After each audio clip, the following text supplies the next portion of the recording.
Hi అండి, అందరూ ఎలా ఉన్నారు? Welcome to our channel Neeru's kitchen. చూడండి, లడ్డూలు చూడడానికి ఎంత బాగున్నాయి కదండి. తినడానికి కూడా అంతే బాగుంటాయండి, చాలా టేస్టీగా ఉంటాయండి. మీరు తప్పకుండా ట్రై చేసి చూడండి. ట్రై చేసి చూసి నాకు కామెంట్ రూపంలో తెలియచేయండి. దానికి కావాల్సిన పదార్థాలు ఏమిటో చూద్దాం రండి. మరి కొబ్బరికూరు, పంచదార, బెల్లం, గోధుమ రవ్వ అండి. దీని తర్వాత స్టవ్ వెలిగించి కడాయి పెట్టి అందులో 1 గ్లాసున్నర పంచదార వేయండి. నేను ఏ గ్లాస్తో అయితే తీసుకుంటున్నానో అదే గ్లాస్తో నేను కొలుచుకుంటాను. మీరు కప్పుతో కావస్తే కప్పుతోనో గ్లాస్తోనో ఎలా కొలుచుకున్నా దాంతోనే కొలుచుకోండి. నేను 1 గ్లాసున్నర పంచదార వేస్తున్నాను చూడండి.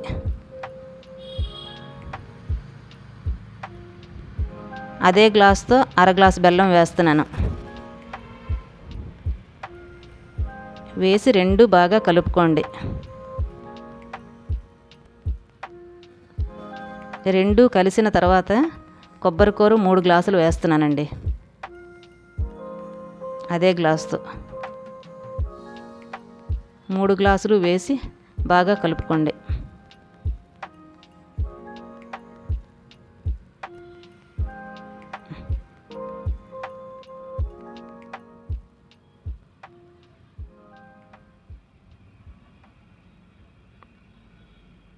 బాగా కలుపుతూనే ఉండండి, లేదంటే అడుగంటేస్తుందండి.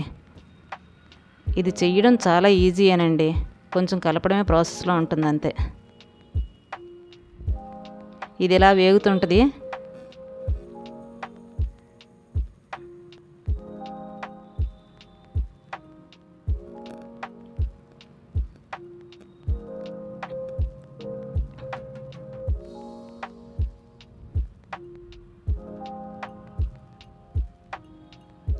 పక్కన స్టవ్ వెలిగించి కడాయి పెట్టి అందులో 2 టేబుల్ స్పూన్లు నెయ్యి వేసుకొని నెయ్యి వేడెక్కనివ్వండి.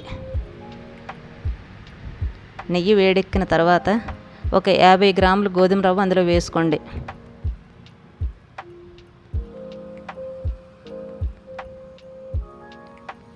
కలుపుకొని అలా బాగా ఎరుపు రంగు వచ్చిన వరకు వేయించుకోండి.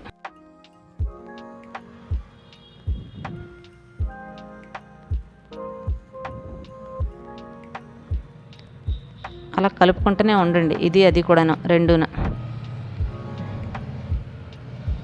నా వంటలు చూసి నన్ను ప్రోత్సహించండి, ఎంకరేజ్ చేయండి. ఓకేనండి, ఇంకెందుకు ఆలస్యం, బెల్ బటన్ నొక్కండి.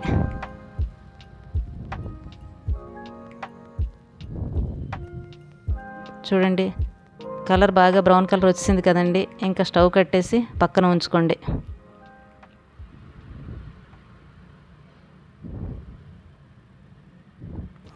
ఇది పాకం వచ్చిందని తెలియడానికి చేతికి కొంచెం నెయ్యి రాసుకొని కొంచెం ముద్ద తీసుకొని చేత్తో నొక్కి చూడండి. ఉండ అయినట్టయితే పాకం వచ్చినట్టేనట్టండి.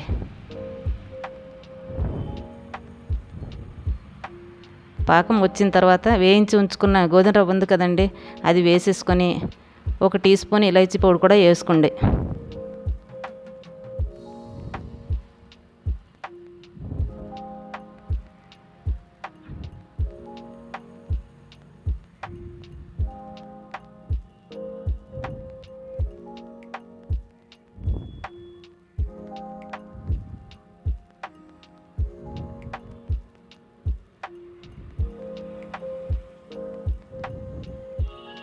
ఇలైచీ పొడి వేసి బాగా అంతా కలిసినట్టు కలుపుకోండి. కలిపిన తర్వాత 2 టేబుల్ స్పూన్లు నెయ్యి వేయండి.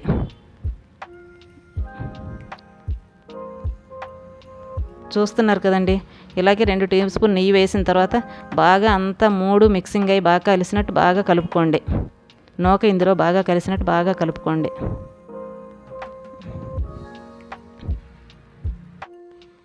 బాగా కలిసిన తర్వాత స్టవ్ కట్టేయండి. స్టవ్ కట్టేసి కడాయి కిందకి దించుకొని నెయ్యి రాసిన పళ్ళెంలోని కొంచెం ముద్ద తీసుకోండి పక్కకి. మిగతా దాని మీద మూత పెట్టి ఉంచండి, ఎందుకంటే ఆరిపోతే మరి ఉండలు అవ్వండి. అందుకు వేడిగా ఉంటుండగానే చేసుకోవాలి. అది మూత పెట్టి ఉంచి ఇవి లడ్డూలు చేసుకుందాం రండి.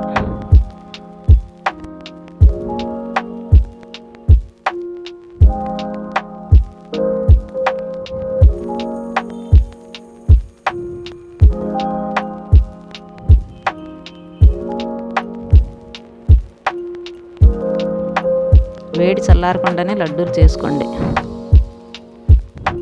చేతికి అంటుకోకుండా కొంచెం కొంచెం చేతికి నెయ్యి రాసుకొని చేసుకుంటుండండి.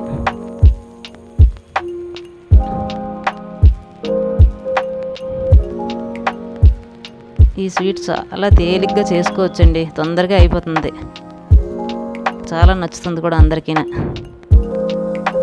ఓకేనండి, లడ్డూలు రెడీ అండి. మీరు ట్రై చేసి చూసి నాకు కామెంట్ రూపంలో తెలియచేయండి. ఓకేనండి, ఈ వీడియో మీకు నచ్చినట్టయితే లైక్, షేర్ అండ్ సబ్స్క్రైబ్ చేయండి.